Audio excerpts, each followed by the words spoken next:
Nobody suspected anything until the rains came and the sweet stench began to rise from the floor of Johnson's majestic living room in Enugu. Neighbors first noticed it when they passed the compound gate. They wrinkled their noses. They looked at each other. One woman said, "Something has died here." Another said, "Maybe a rat. But rats do not smell like this," and something else was wrong. Neighbors said he was a quiet man. His wife, Angwa, used to greet everyone there. To children, Ibuka and Kidera always played by the mango tree across the street, their giggles echoing in the evening air. But for 2 months now, silence had settled over the compound like a curse. People assumed they had traveled. They asked, "Where are they?" But Johnson would smile and say, "They traveled." Traveled? Someone asked. "Yes, to the village," he said, but it was all a lie. It was the new tenant, a young NYC corper named Ifani, who raised the first alarm. His room shared a wall with the main parlor of the Johnsons' duplex. The smell was no longer bearable. It wasn't just bad, it was evil. When police broke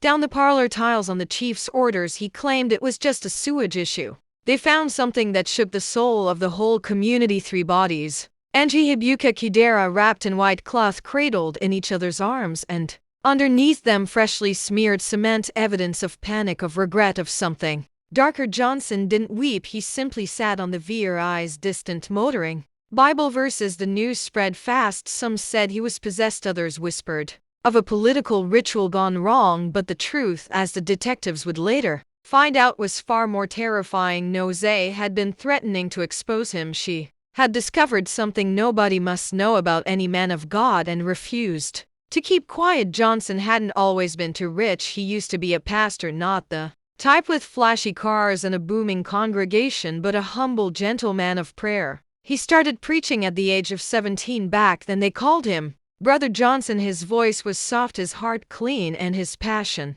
unmatched. He went from house to house in their small town, not seeking offering, not demanding seeds, just praying. He would knock gently on doors. "Good evening, sir. Can I pray with your family?" he would ask, smiling softly. All women gave him water, men patted his shoulder, some gave him food, but Johnson never asked for anything, not offering, not tithe, not seed. He didn't shout when he prayed. He didn't push people to fall. He didn't say, "Bring your money." He just held hands, closed his eyes, and said quiet words, words that touched their heart like a mother's song. Some people believed in his prayers, some didn't, and this because there was one thing Johnson could not do: miracles. He couldn't open blind eyes, couldn't make the crippled walk. He didn't shout. He didn't make people fall down during deliverance. He didn't speak in tongues. He didn't do signs and wonders. And because of that, his church, a humble wooden structure built with borrowed nails and donated planks, remained empty every Sunday. Johnson's church was small, no bell,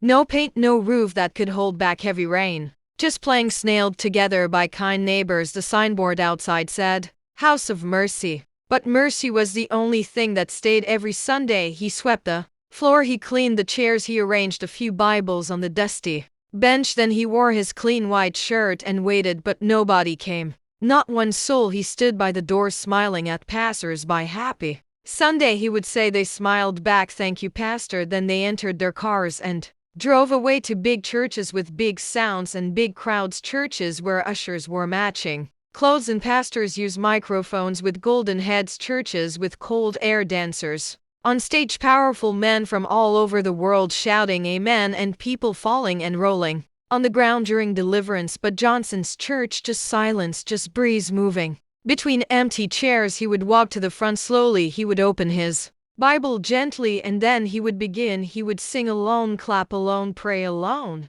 "Let us open to Psalm 23. He would say, though no one was there. Sometimes as he preached, tears would roll down his cheeks. He would pause, take out a small handkerchief, wipe his face, then continue, voice shaking, because in his heart he believed someone was listening. Not the villagers, not the rich men, but God. From Monday to Saturday, Johnson would walk again, knocking on doors, laying hands on sick children, comforting the bereaved, reading Psalm 91 over pregnant women. Then Sunday would come, and again he would be alone. Sometimes he would break down and cry before starting service, but he always stood up and wiped his tears. He would sing, he would pray, he would preach to the walls. He truly believed that one day God would reward him, that one day heaven would open, but it did not in the way he expected. One day, as usual, Johnson was moving from house to house, praying with tired eyes but steady feet. The sun had started leaning west and the streets were beginning to whisper their evening silence. He stepped into a small mud-brick house tucked behind a narrow alley where an old woman lived with her young granddaughter. The girl, barely 12, was lying on a mat. Her body was hot, her lips dry, her eyes half closed. Her breath came slow, like it was tired of staying beside her. An old woman sat on the floor, fanning her with a torn magazine. Her hands were shaking, her eyes red. She looked up as Johnson entered. "She has typhoid," the old woman said. "She hasn't eaten since yesterday. I don't have money for hospital." Johnson knelt beside the girl. He placed his hand gently on her forehead. He didn't shout, he didn't shake, he just closed his eyes and whispered, "Lord, please have mercy." Minutes passed and the girl opened her eyes. "Grandma," she said softly, "I'm hungry." The old woman gasped. She dropped the magazine and hugged the girl. Johnson reached into his pocket. He brought out all the little money people gave him that week. "Use this," he said. "Buy medicine, buy food." The old woman held the money with both hands. She began to cry. "God will bless you. You are a true servant." Johnson stood up. He smiled. "She'll be fine," he said, turning to leave, but as he stepped outside, the old woman called him back. "My son," she said, voice low and deep, "your heart is good, but a good heart won't fill your church." Johnson paused. He looked at her. "I can take you to a place where powerful men of God receive their power, real power, not just simple prayers, power to make the blind see, the deaf hear, even raise the dead. That's where big pastors go. They weren't born with power, they received it, and you can receive it too. You'll be great. Your church will overflow. People will come from far and wide." Johnson didn't answer. He looked at the girl again. She was drinking soaked Gary now, her small hand shaking. Then he looked at the woman, and without a word he turned and walked away, but her words followed him like a shadow. "A good heart won't fill your church." But as he stepped outside, he noticed something strange. People were running. He stopped a passerby. "What's happening?" The young man didn't stop running. He shouted, "Follow me, come and see for yourself." Johnson followed, heart pounding. That evening the town square was full. People were shouting, clapping, singing. Dust was dancing in the air. Drums were beating like hearts on fire. In the middle of the crowd stood a man in a white suit. His shoes were shiny. His voice was loud. His hands moved like thunder. He was a big pastor, one of those ones who came from the city. A blind man stood in front of him. The man's eyes were closed, his hands shaking. "Today," the pastor shouted, "you will see again." People screamed. Phones went up. The drums grew louder. He touched the man's forehead. The man fell. Then silence.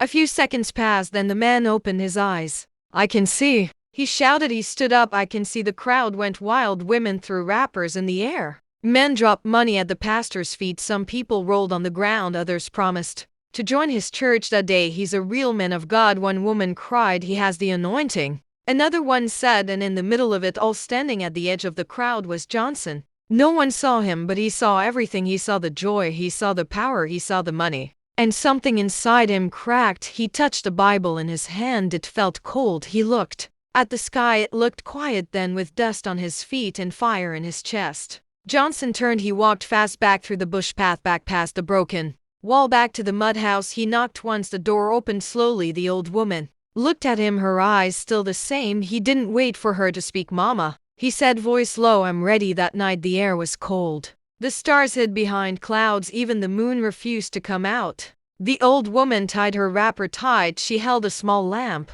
"Follow me," she said. Johnson followed. They passed tall trees. They crossed small rivers. They walked where no footsteps had ever walked. The deeper they went, the quieter it became. No crickets, no frogs. Just silence, a silence so deep it made the heartbeat louder. After a long while they reached a wide clearing. The ground was black. The sky above them was gone, like the forest had swallowed it. In the middle, smoke rose from a giant clay bowl. The smoke curled like a snake, dancing slowly into the air. 7 women stood around the bowl. They wore black. Their faces were painted white, like chalk, like bone. Their eyes shiny bright. Still no one moved. Then one of them spoke, though her lips didn't move. "Tell us what you want." Johnson's voice was calm, but his hands were shaking. "I want to heal," he said. "I want to do miracles. I want my church to be full." One of the women stepped forward. She held out a hand. In it was a black ring. It looked like stone, but it glowed softly, like fire sleeping inside it. "Wear this on your right hand," she said. "When you want to heal, pray small, then place your hand on their head. Just touch them." Johnson took the ring. He looked at it. He slid it onto his finger. The wind around him stopped. The forest held its breath. The old woman nodded. Go. She said, use it and see. And so Johnson turned and began to walk back, but behind him the smoke still rose and the women watched him with eyes that never blinked. The sun was still lazy when Johnson stepped out the next morning. He held his Bible. His shirt was clean, but this time something was different on his right hand. The black ring sat quietly. It didn't shine, it didn't shake, but it felt heavy, like it was holding something strong. He walked through the town like before, but this time he was looking for someone to touch. Then he saw him. Mr. Oud, the man who had lived in a wheelchair for many years. His legs didn't move, his back was bent. He used to be a strong man, but now he sat in front of his shop every day, silent, staring. Johnson walked closer. Good morning, sir. Mister, you looked up, Pastor Johnson. You still walk around. Let me pray for you today, Johnson said. Mr. Oud laughed, not small laugh, big laugh that shook his belly. Pray, even big men of God with jets couldn't help me. What can you do? You're just the one who walks around praying. Johnson didn't answer. He just stepped closer. He raised his right hand and slowly he placed it on Mr. Oud's head. In the name of Jesus, he whispered, be healed. Nothing moved at first. Then Mr. Oud blinked. He looked down. He lifted his right leg, then the left. Then he stood up. He didn't fall, he didn't wobble. He stood like a tree with new roots. Gas flew from every corner. A woman carrying tomatoes screamed. A boy dropped his bicycle. A man walking by removed his cap. Jesus, one shouted, it's a miracle. Another said, Pastor Johnson has power. People gathered, some clapped, some knelt, some wept. Mr. Oud hugged Johnson tight. You healed me, you did what others could not. Johnson smiled just a little. He looked at his right hand. The ring didn't glow, but his name had started to shine for the first time. Pastor Johnson performed a miracle. Sunday came, and for the first time the wooden church was full. People stood at the windows, some sat on stones outside.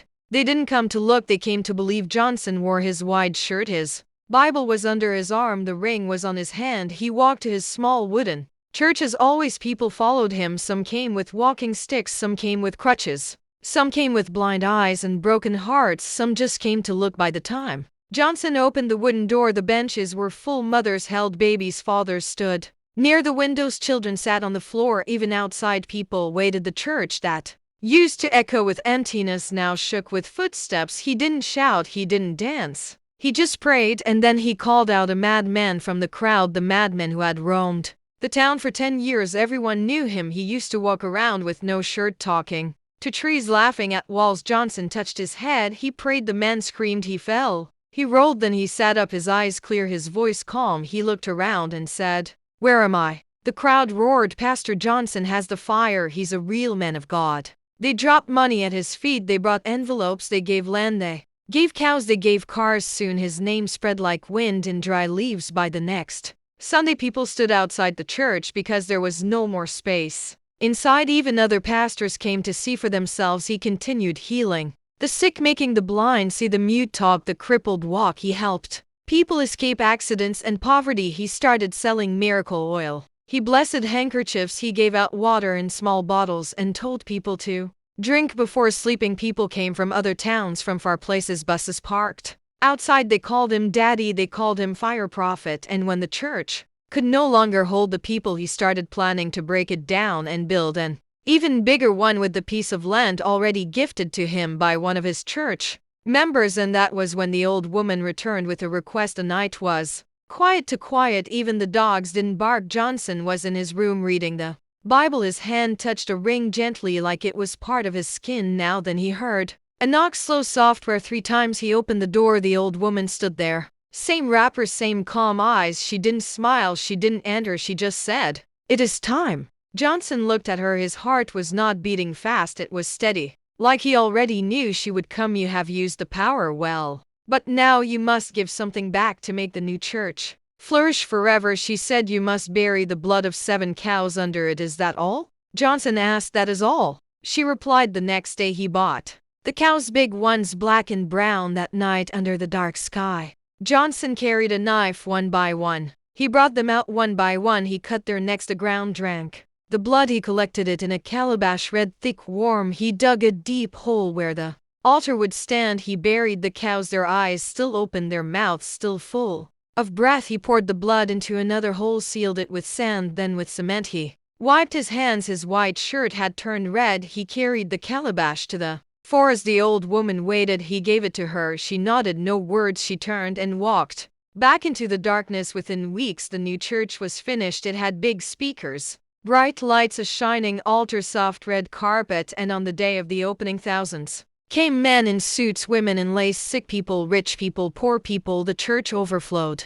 Johnson stood at the front, and from the crowd someone shouted, "Long live the man of God." But deep down something else was growing quiet, watching. The days became sweet like ripe mangoes in Hamaton. Johnson got married. Her name was Ungo. Her skin was soft like evening breeze. Her smile could calm a storm. She sat beside him in church, always quiet, always gentle. Soon they had 2 children. Ibuka, the boy, strong and playful. He loved to run, climb trees, and ask questions like, "Daddy, can God see us through the roof?" Cheetah, the girl, soft and kind. She followed her brother everywhere, holding his hand like it was her toy. People loved their family. Women whispered, "God truly blessed this man." Men said, "That's the kind of home I want." They called them perfect. The church was full every Sunday, overflowing, chairs outside, speakers loud, miracles everywhere. Blind eyes opened, sick people walked, couples who couldn't have babies gave testimonies with twins in their arms. Johnson had cars now, big ones, black ones, long ones. He had houses in different places. People came to him for prayers, for favors, for blessings. Everything was sweet until one night the old woman came. Again the knock came again, that same slow knock 3 times. Anne Go was asleep. The children to Johnson opened the door. She stood there. The old woman, same eyes, same wrapper, same silence. She didn't come inside. She didn't blink. She only said, "It is time again. It's been years." She said, "You've grown now. We require more." Johnson's face dropped. "How many?" He asked. 30 cows. She said, then turned and disappeared into the dark. Johnson didn't argue. He didn't ask why. He just nodded. The next day he bought 30 cows, big ones. They filled the backfield like moving shadows. At night, when the town was quiet and the stars were hiding, he began one by one. He did it. Blood filled the calabash again, thick and dark like a secret that shouldn't be told. He tied a black cloth around his head. His hands were red, his clothes were stained, but his eyes were calm to calm. He walked to the church. The altar had a space now, a deep round hole waiting to swallow what was given. Johnson knelt by it, holding the calabash with both hands. The blood inside moved slowly like it was alive, but he didn't know Angie had woken up. She didn't see him beside her on the bed. She waited, she listened, then she stood, she followed. Barefoot, slow, her wrapper dragging on the floor, her heart beating like thunder in a bottle. She reached the church quietly. She pushed the door gently, and what she saw made her breath stop. Her husband, the man of God, kneeling beside a hole, blood dripping from a calabash, his wide garments soaked in red, mouth opened before she could think. "Jesus Christ!" she screamed. Johnson turned sharply. Their eyes met hers, full of fear, his full of fire. Before she could run, he blocked the door, kneeling in front of her. "Please don't tell anyone," he begged. "I helped the old woman once. She promised I would never have to harm a human being. That's why I only use cows. But Angie wouldn't listen. You're not a man of God. I will expose you tomorrow morning in front of everyone." Then she turned and ran fast out of the church back toward the house, but Johnson followed, not walking, running like a shadow with no name. Goy ran fast. Her feet slapped the ground. Her wrapper flew behind her like it was chasing the wind. She reached the house, opened the door, entered the parlor. Her hands were shaking, but she picked her phone. She dialed quickly. "Hello, come to my house. Come now. Tomorrow I'll tell the whole world what I saw." Johnson stepped in slowly. His chest was rising. His eyes were empty. He said nothing at first, then softly he spoke. "Noy, please." She turned to him, her hand still holding the phone. "You're not a man of God," she said. "You're a devil in white." "Please," he begged. "They promised me no human blood, only cows. I did it for the church. I did it for us." But Goy didn't stop. She kept talking. Her voice grew louder. Her hands moved fast. "I will go on the altar and tell everyone you kill cows like sacrifices. You're not a pastor." And that's when Johnson's eyes changed. "If she can't be quiet, I will silence her myself." Then he walked into the kitchen, opened the corner, picked a cutlass. Goy didn't see it at first. Then she turned and screamed, but it was too late. 1, 2, 3. Then silence. Blood touched a chair, touched a table, touched the white walls. Suddenly 2 small feet rushed, and the noise woke the children. Ibuka behind him, Kidara. They stood by the door. "Mommy," Kidara said. Then they saw her on the floor and their father Holding something sharp, they screamed loud, full of fear, full of pain. Johnson turned to them, his hands red, his eyes dark. 1, 2. Silence again. Now the house was quiet, too quiet, like it was holding its breath, afraid to speak. That night the stars did not shine. The house was dark, no light, no sound, just one man digging. Johnson stood in the middle of the parlor holding a shovel. The tiles were broken, now the ground was open, the hole was deep. Goy's body lay beside the children. He didn't cry, he didn't speak, he just worked slow, heavy, like someone building a grave. In his own heart he rapped Nuzi and Onara, blue and gold, then Abuka, then Kidera.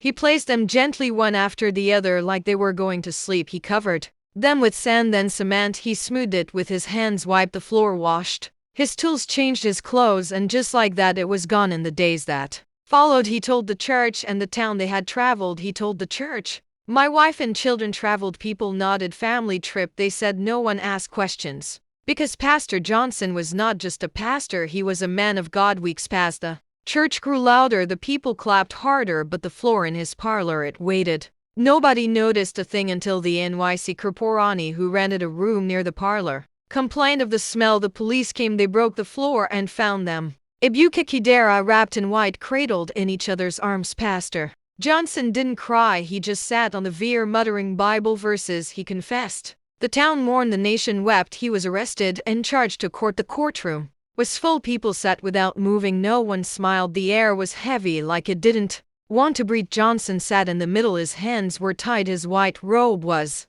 dirty. The judge stood, hammer in hand. "Pastor Johnson," the judge said, "for killing your wife, your children, for hiding them in your floor." Johnson didn't blink, he didn't cry, he just sat looking ahead. Then just before the hammer dropped, his eyes opened, he gasped, he sat up. He was in his room, the sun was rising, birds were singing, the ring was still on his hand, the Bible beside him. It was all a dream so real it left sweat on his skin, it left fear in his bones. He touched his face, he touched his chest, he looked at the ring again, then slowly, quietly, he took it off. He stood up, opened his door, walked outside and threw the ring far into the bush. From that day, Johnson stopped chasing power, he stopped wanting crowds, he stopped asking for miracles. He just prayed gently, softly, like he did when he was a boy, because God had shown him what would happen if he took a path not given to him. He still walked from house to house, still carried his Bible, still wore his same white shirt, but now his voice was calmer, his heart was lighter. And when people asked,